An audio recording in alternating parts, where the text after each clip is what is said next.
bandeko to analyser point par point avec attention audio ya Blandine Omario na Ariette Kajinga. Na kanisa bandeko soki to analysangu point par point to koyeba vraiment soki eloko nini eleki na kati to eloko nini oyo eza koya. Bolanda bien nga nazo tia audio yango lisusu boyoka yango. Tango bokoyoka yango to analyser elongo. Ngai soki na analyser na silisi bino bisika bokovanda bino pebo analysango malembe malembe. Pambate awa eloko ezali anje relation ya Henriette Kajinga na Karine Mokonzi. Yango wana na sengi na bino nga na ko analysango na bino.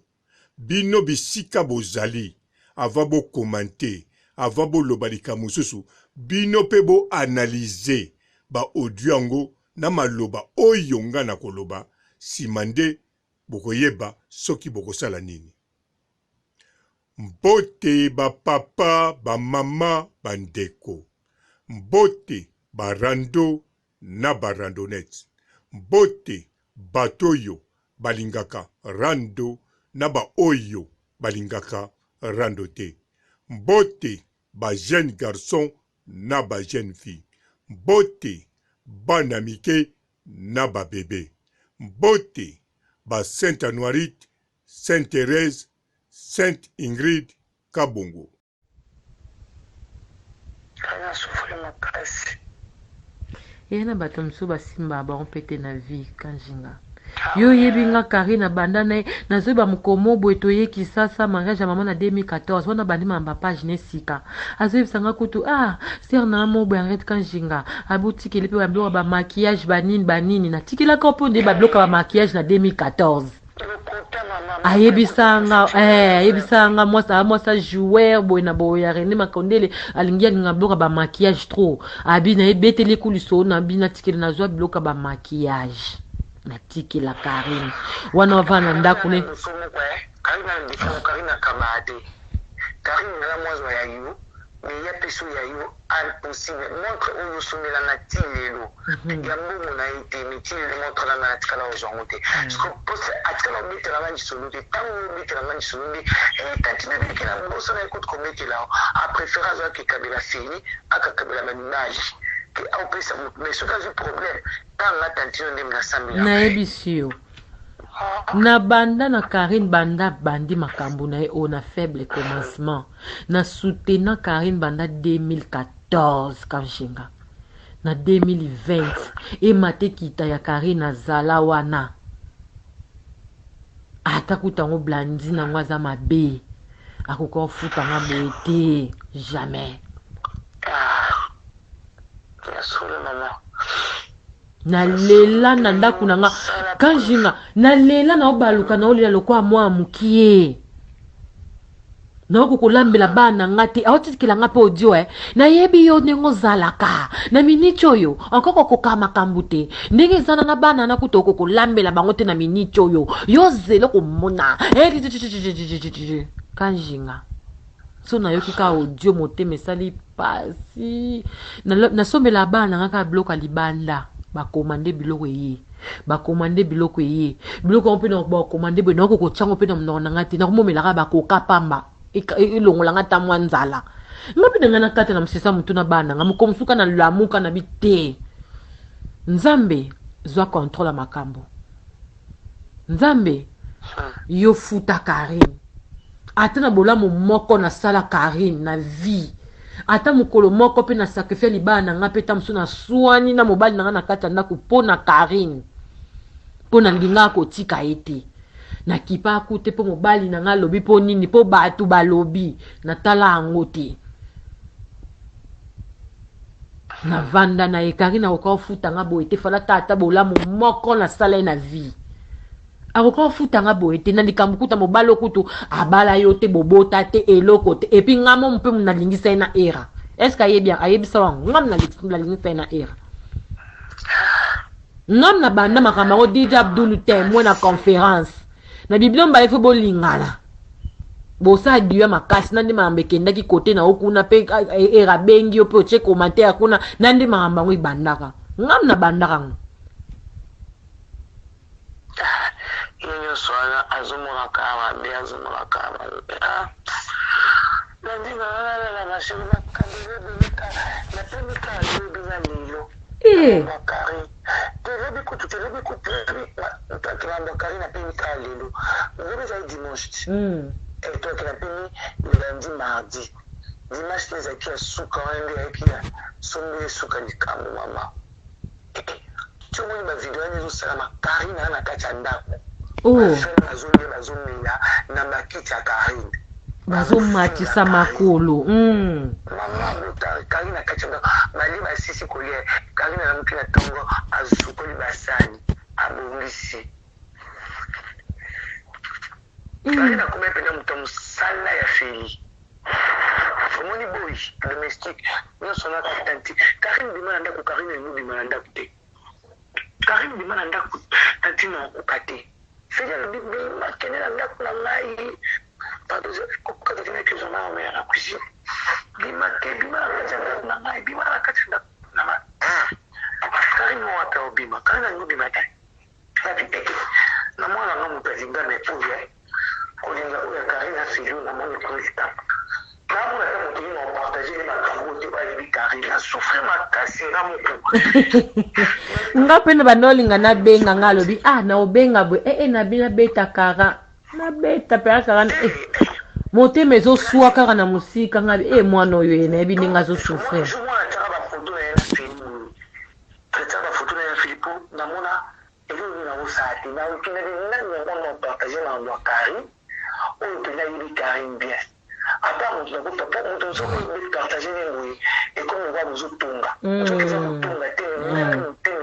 kasi bamakambo yango yango mona na bima songi kuna na bapoli na balili bosola likambo ndeka ezaka mwana sali mabeta moso bosololi ekomi songi babimisanga songi pardon na bima na vi wana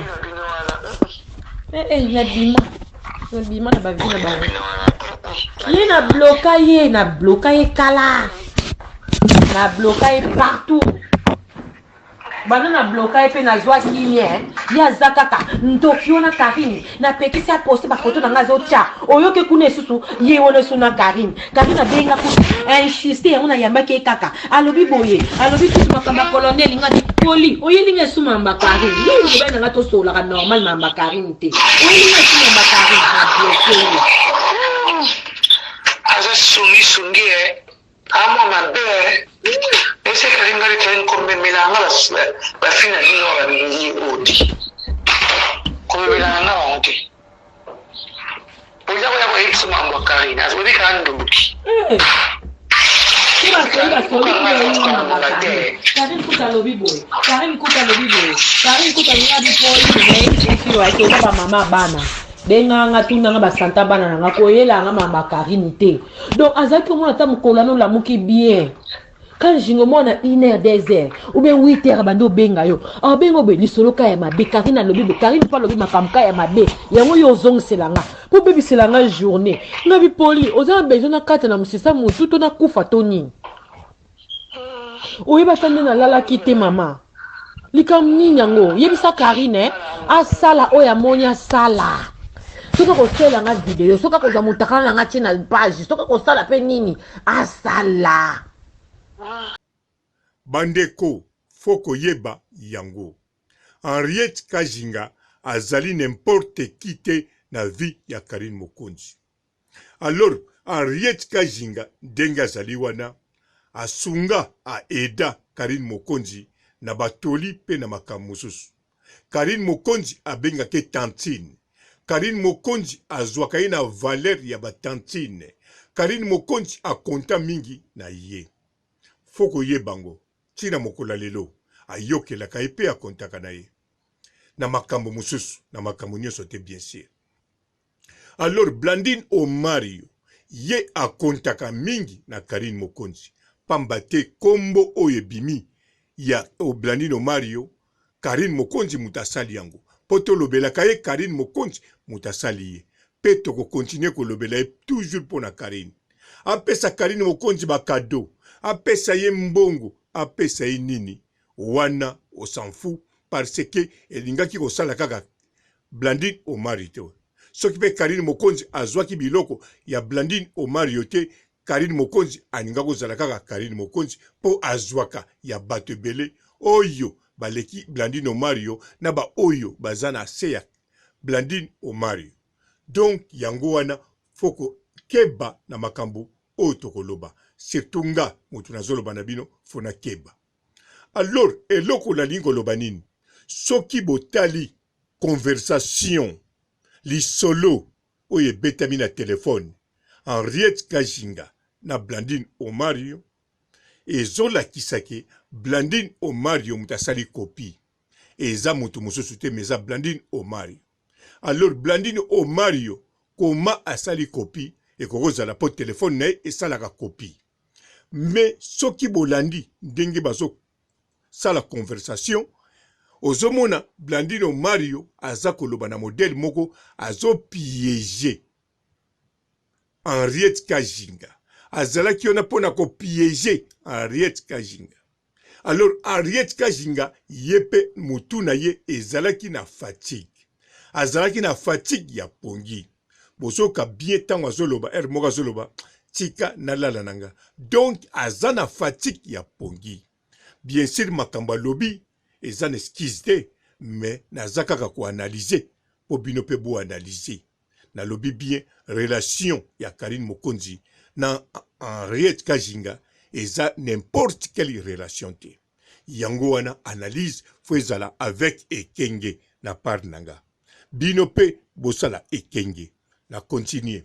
Alors Blandine Omari azako piéger Henriette Kajinga. Henriette Kajinga na fatigue ya pongi. Alors Blandine Omari akei pe na likamoko ya makasi. Akei ke Karine Mokonzi un jour alobaki nanga tinde tikela ser nanga ba maquillage alinga ba maquillage azamuta ba maquillage bon ndenga boyoki no dio tant musonga na zo expliquer mabe. Alors likambo wana sikoyo ba maquillage wana Henriette Kajinga soka zwa ou bien zwate to sala azwate tango azwate en tout cas lokola linga pe maquillage atali ke na ba moment wana pe ndengi abanda ko résoudre makamususu na ba conseil na ko appuyer Karine Mokonzi siko atali ke ba pesi ba maquillage me komite. Bon, sikoyo soki pa pesa kite to longwe wana. Me Blandine Omari balobi na ina Henriette Kajinga tala neti nini yo opesa na eko yibango sikoyo. Oya pesa ki kala mingi te tango bazaka na tigre noir. Alors sikoyo Karine Mokonzi apesa ki Henriette Kajinga te.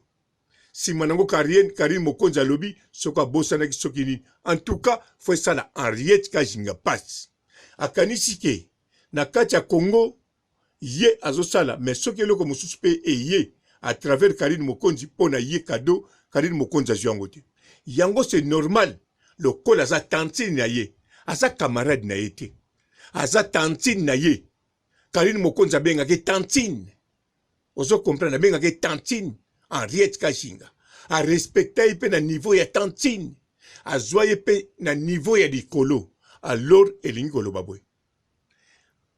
Henriette Kajinga azana droit ya kosilika minute wana.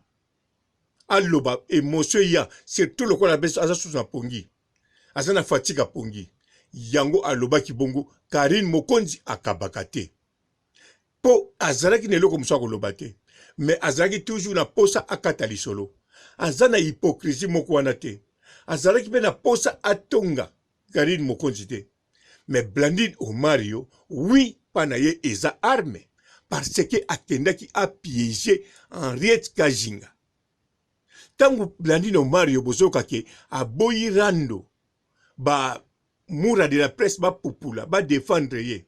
Bo kanisa te ke aboyi po alingi ko réconcilier na Karine Mokonzi. Même soki a réconcilier na Karine Mokonzi et la kisite Blandine Omari alingi ba azala soso bien na Karine Mokonzi to asala Karine Mokonzi mabe. Mais ça décidé à détruire ye. Na yebelango ndenge nini mais na yebelango na audio oyo ndenge na yoki yango siko bien pour na landa ki yango na Rose Bombo ezako yoka na pe bien te. mais na landi yango sikoyo ya mobimba boye ewuti wapi na yoki yango penza bien na comprendre sikoyo na analyser tango aretiraki bato wana bapopola te mafuti bango mbongo elakisi soki nalobi bopopola te naza na bino kaka besoin yango na pie bino mwa mbongo mais tokotala nsima nga moko naza na mayele mosusu ya kodétruire ye nakanisa bozoka bien na conversation Blandine Omario azoloba boy azoloba Karine Mokonzi akosuka ye moko polingo to alobaki boye polingo to azongisi boye nga nalobi te na kosala na ngango te ye moko akosuka ye moko non wana eza façon de parler azoloba bongo po mokile mona ye mwana malamu aboyaki makambo polingo to alobaki polingo to aza mabe koleka ye alingi bamona bongo alingi tomona polingo to kitoko pe tai aza monstre hypocrite akosakana te sikoyo alingi pe lisusu tomona Henriette Kajinga ser moko ya ndenge wana nzoka hypocrite soka azoloba no mpa na nga aloba mba bisika ebele donc Blandine Omario moto azobina danse ye moto azosala bongo po aniata siko bato wana akabola polingoto na Karine Mokonzi akabo so mpe bakabona akabola bango bien akabola Henriette Kajinga na Karine Mokonzi sima nango ndenge azolobake Karine Mokonzi akozala détruire ye moko elingi koloba Karine Mokonzi tango azana bato oyo abanda na bango banda kala te basunga ye bayebi bamoma mosusu ya difficile te alongoli bon na mokuse naloba bien soki Blandine Omario ayebi ke mutu lokola Henriette Kajinga ata lelo na poto asalaka mingi mpo na Karine Mokonzi te maza nécessaire soko longoli ye pembeni ya Karine Mokonzi en tout cas ekozala avantage pour Karine Mokonzi akita azana bana membre oui azana ba mama autorité oui azana ba caisse blanche oui azana ba journaliste oui o balingaka oui mais baswanaka bango na bango bakabwanaka pe bamonana nanu te liboso bana membre bamonana ezalaki na fete ayebi yango bien ayebi ke Henriette Kajinga apezaka koleka bato ebele même atokabeli mbongo mais Henriette Kajinga apezaka Blandine Omario aza zoba te asolola Karine Mokonzi ta ebele ayebi bien sikoyo ayebi ke soko longoli Henriette Kajinga eza eloko ya munene kuwa munene yango asali bongo polingoto nde nayebi tina te me nayebi ke polingoto soki bakabwana na Karine Mokonzi ye sikoyo ayisi kokabula bango bien potanga mosu polingoto kitoko pe tai aninga zongela Karine Mokonzi donc nyonso Blandine Omario asali eza pona kopiéger Henriette Kajinga oyo Henriette Kajinga asali kaka acte ya tantine ya Karine Mokonzi oui abima mabe pa ya Henriette Kajinga yango wana na ba fatigue na pongi na makambo oyo so ba ko belobile na mutu akabele loko ale abwaki yango kaka a lâcher morceau alors pananga en tout cas bokeba relation ya Karine Mokonzi na Henriette Kajinga fo ya sus makasi polingo to peso ki alinga zonga ne pa Karine Mokonzi en tout cas bazonga na bango balanda Blandine Omario te a commis esprit ya ko détruire Karine Mokonzi mais abimaka toujours innocent asukola maboko lokola Pilato te mais asukola maboko te maboko ne kozana okaka mbindo abombi yango na sima neti alingi ne makambo te alati bagan bozo comprendre yango wana na lobi bo analyser makambo yango malembe avec attention com muito cuidado. Ciao. Bonjour fidèles internautes de www.elengiakomba TV. Bonjour, bonsoir, balandi nyonso ya Elengi ya Komba. Congolaise TV. Belé, partout dans le monde, partout où vous êtes, partout où vous êtes, Elengi ya Komba TV, vraiment. Bonjour, bonsoir, na abonné, fan nyonso ya Elengi ya Komba Congolais TV. Bonjour à mon boss, on a appelé ça vraiment un pandi. Bonjour à mon boss, JP Kiama. Je salue mon boss Balobi, boss des boss Babi, JP Kiama. Bonjour, na Elengi ya Komba Congolais TV, vraiment. Maman Lazana, chaîne de chaque topo, il y a pas de JP Kiama, et boss des boss, il y a un danger. Donc, on va s'entendre dans la zaki. Ya boss na biso JP Kiama nzambe na ngai ba boss bazali babosi bazali. Eh, JP Kiama, le boss des boss. Napesi d'abord bonjour te ba mbote belé na mo boss JP Kiama wana na koza ngisaote donc na ko lekate sana napesa mo boss JP Kiama boss des boss. Mbote belé partout dans le monde, partout où vous êtes, partout où Zolanda Elengi ya Komba TV vraiment. Bonjour, bonsoir na ba abonné ba fan nyonso ya Elengi ya Komba Congolais TV. Bonjour à mon boss, on a appelé ça vraiment un pandi. Bonjour à mon boss JP Kiama. Je salue mon boss Balobi, boss des boss, Babi JP Kiama. Bonjour, na balinga Elengi ya Komba Congolais TV vraiment. Ngamo na zana chaîne ça kitoko ya boss na JP Kiama ta ay boss des boss ya ni ya danger. Donc ba ça tolo la zaki. Bu, ya boss na biso JP Kiama. Eh, nzambe na ngai. Ba boss bazali Ba boss bazali. Eh, JP Kiama, le boss des boss. Napesi d'abord bonjour te ba mbote belé na mo boss JP Kiama wana na koza ngisaote donc na ko lekate sana napesa mo boss JP Kiama boss des boss.